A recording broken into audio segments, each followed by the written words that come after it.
on how well we could prove our return on investment.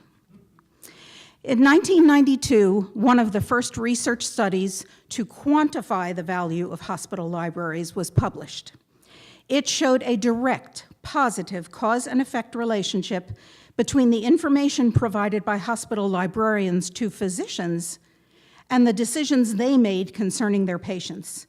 It was a landmark study, and of course, Tamara was not going to wait around for clinicians to find it on their own. She wrote an executive summary, made multiple copies of the article, and sent around those packets to hospital administrative and medical leadership. Here, at last, was data showing that hospital libraries, and more importantly, librarians, were having a measurable positive impact on the care delivered by medical staff.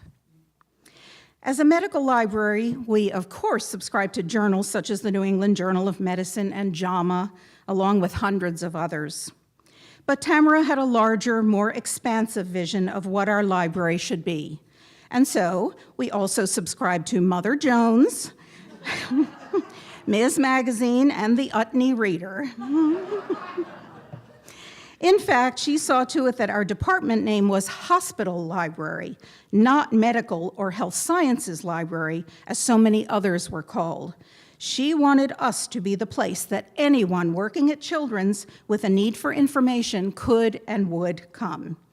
And so to this day, the library is sometimes consulted by people working in facilities, human resources, grounds, and other non-medical arenas. A direct legacy of Tamara and very unusual.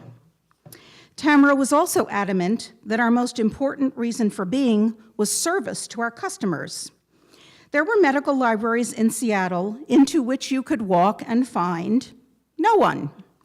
She was insistent that despite whatever other work was going on, being available and helping the person who walked through the door or called on the phone was the most important work to be done at that moment. She also instilled in us the paramount importance in a hospital of the deadline. If someone needed something within 3 days, it could not exceed 3 days. Same with 3 hours. This was not the public library. These values also persist to this day.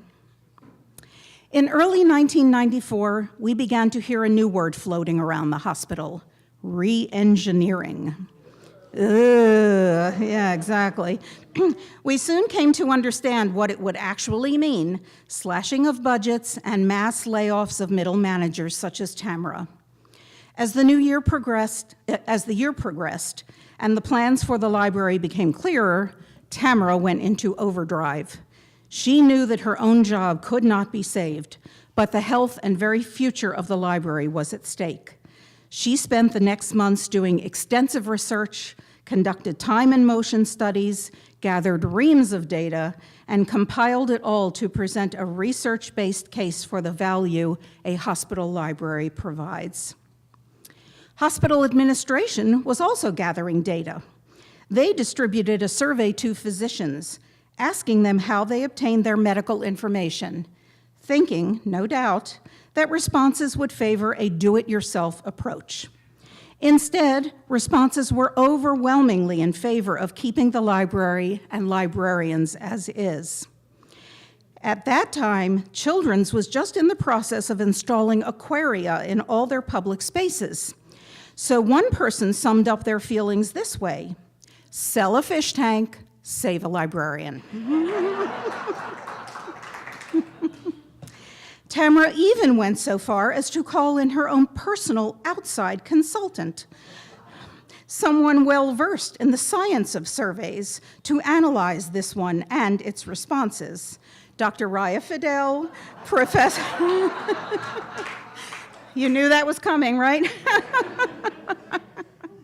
Professor at the library school, submitted her assessment to hospital leadership, emphasizing that the unusually high response rate and almost universally glowing comments were particularly noteworthy, given the survey's extremely poor construction.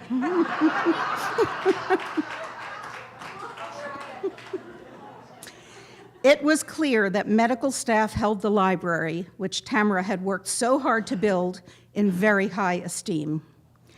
Of course, none of this Herculean effort changed the outcome for Tamara. Her tenure at the Children's Hospital Library ended in November 1994, after 17 years as its director. She provided one last so very Tamara contribution, designing the invitation we sent for her farewell party. It featured a drawing of a woman's head, in profile, hair pulled back, with the caption, "All work and no bun." No one who knew Tamara will be surprised at any of this. She lived her values and her vision in her profession as well as elsewhere in her life. She believed fervently in librarianship, and even after she no longer received the paycheck, she remained true to that vision. In the last year of her life in Port Townsend, when her health was declining, she was spending more time at Jefferson Healthcare Hospital, which has no library. She called me up one day, telling me that she had questioned those physicians as to where and how they were getting their medical information. She did not like the answers, and so wanted to know what options there might be. She had not worked as a medical librarian for 22 years, but it was all still there to the very end. Thank you.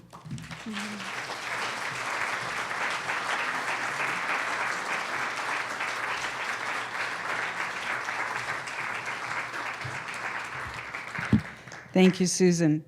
Now, Ralph Turner, Tamara's older brother, and as Michael mentioned, Ralph runs an animal sanctuary in Sequim. Right. Thank you. Well, on behalf of our family, Just get this a little higher for you. There we go.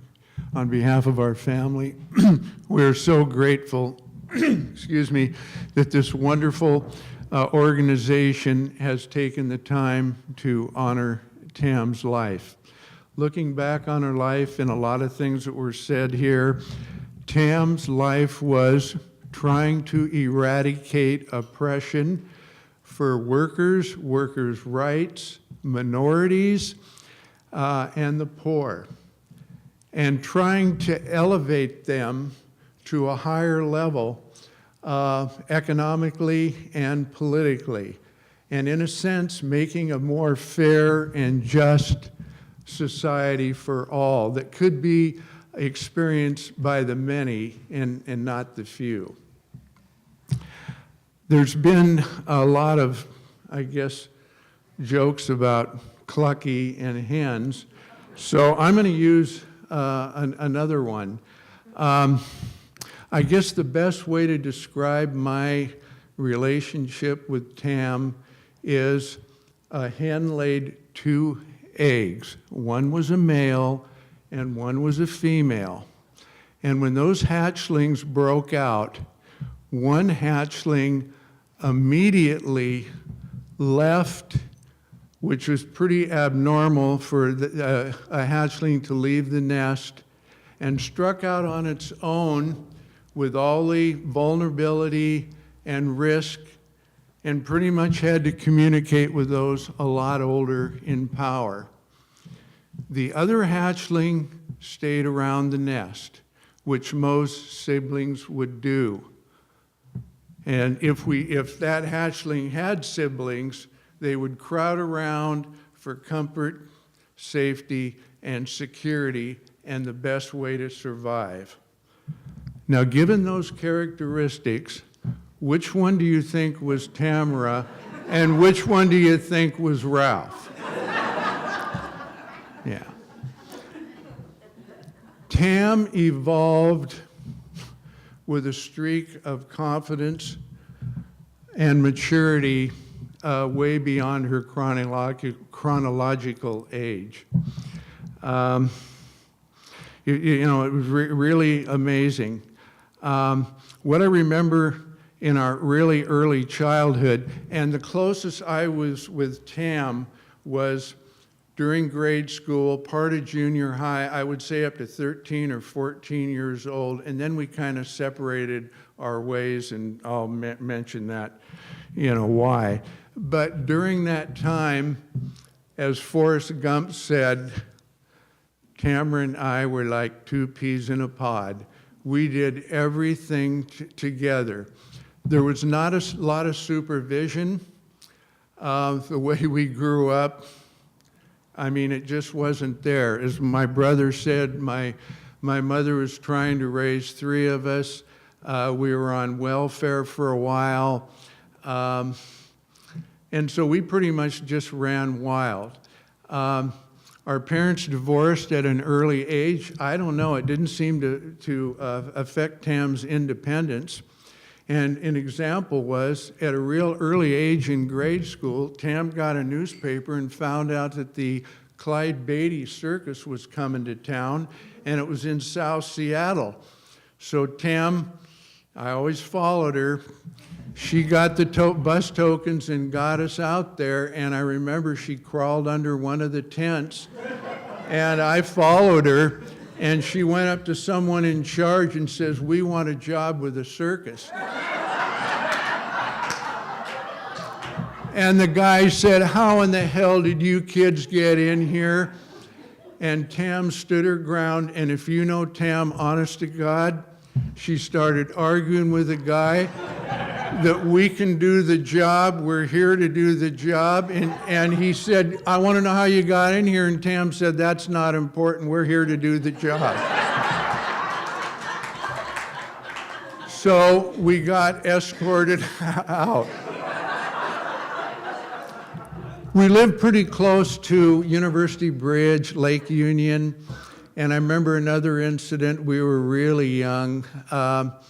We used to walk up to Woodland Park Zoo, and they had an exhibit where parents could bring their children for Shetland pony rides in a big circle. And they had, I would say, young people that would make sure that these kids didn't fall off the saddle and held onto it and so forth. And Tam went up to the person in charge and says, we want a job here. We can take those." God. She did all the talking, and the guy just laughed. Age discrimination in reverse. And Tam just kept up how much she knew horses and saddles and the whole bit, and we got the damn job. I made sure that Tam was always ahead of me with her Shetland pony, because she caught on real quick. She knew how to put the saddle blanket on, the saddle, adjust the stirrups for these kids, and the bit and the reins and the whole bit. And so there was one time where, Tam would always help me, and I thought I had the saddle on right, and the saddle slipped off, and this young kid almost fell into my arms. And so I was fired at a young age, and Tam got to keep her job with that. But yeah, and one thing Tam liked to do when we were really young, she'd get next to the radio on the rug, and she had these mystery programs that, oh boy, she would not miss those. I couldn't even keep up with the dialogue, let alone the plot, and here I was a year older. So anyway, my mother tried to steer us in some direction. She got us violin lessons with some used violins. And we had a couple recitals. The only thing I remember is making it sound like a fire engine. And I remember one time we skipped our violin lessons, and my mother was really upset about it. And I remember we left early, and we were down there on Lake Union on some of these barges and docks, and Tam fell overboard and was soaking wet, and we couldn't go home, and so we went to that violin lesson, and Tam just, soaking wet. So there wasn't really any future to us playing instruments. So my mother thought, well, maybe there's a chance that they might be good in drama. Well, so anyway, she signed us up on the University of Washington, and these were great. I mean, we were in grade school, and so we'd walk to the University of Washington in one of those meeting halls with other kids for our drama lessons. I don't remember much about the drama lessons, but what I do remember, Tam finding a stick outside, and when no one was in the hallway, there was this beautiful vending machine with candy bars and apples, and Tam would stick that stick up there, knock off a candy bar and an apple, so we always had sweets. I mean, and the fireworks then were so powerful, I won't even go into that scenario. My mother had us strawberry picking with some other kids. We did that for a while, and I think we saw how hard that was and how easy it was for others to take advantage of people working in those fields. So Tam skipped a grade. In grade school, they had this thing with some of the schools, and it was the post-intelligencer got together with some of these grade schools, and they found real bright kids, and they called them the PI quiz kids, and then people would ask, the adults would ask them questions, they'd try to answer it. Tam was one of the, PI quiz kids. When we got to junior high, that was kind of a revelation. I don't know how much it affected Tam, but we went to the richest junior high school in Seattle, Nathan Eckstein. Most of those kids were from Windermere on Lake Washington, Hawthorne Hills, Laurelhurst, and here we were in a very small house on 19th and 82nd, and at the very end of our street was a restaurant. I guess this tells you how far we've come. And on the face of the restaurant was a black man that took up the whole face of the restaurant, including the door. The name of it was the Coon Chicken Inn. Unreal.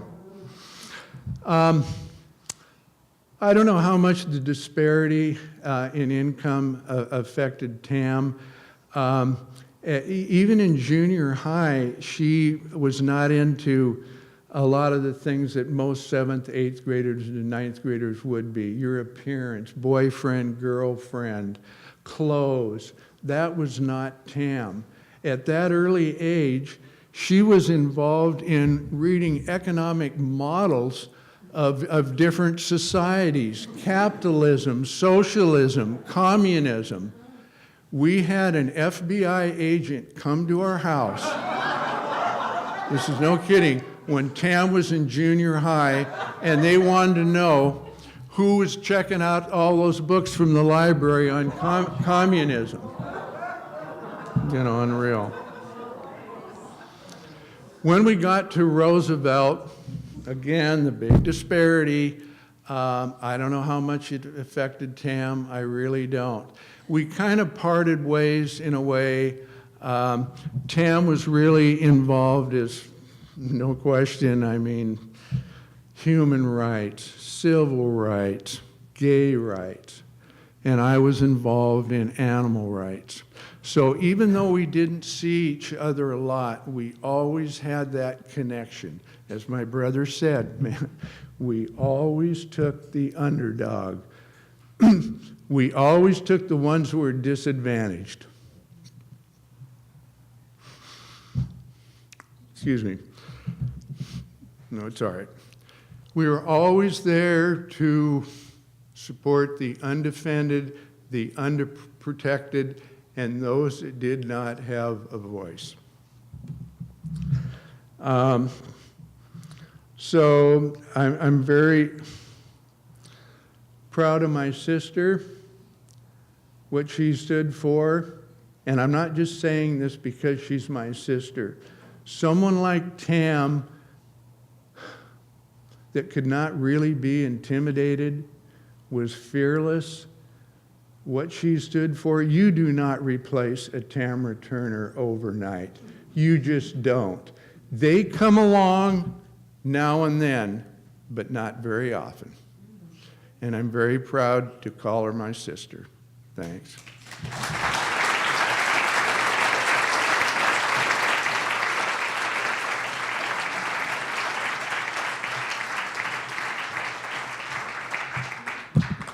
Thank you, Ralph. I'm going to remember some of those images for a long, long time. We're going to close the more official part of our program with a couple of poems read by Joanne Ward, who is a very good friend of Tamara's, a poet herself, and she and Peggy Schaefer provided a lot of material help and comfort to Tamara as she was going through her final illness. Joanne.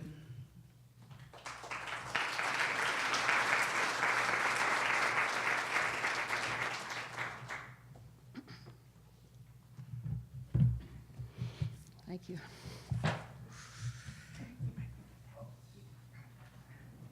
Thank you. Guess I need to put them that away.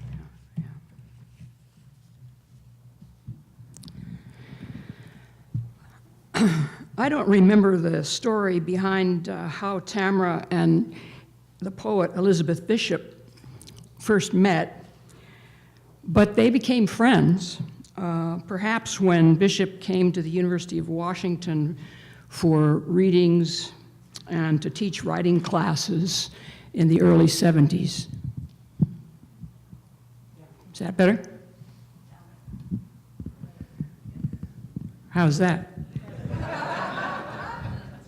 Okay. Tamara loved Elizabeth Bishop's work.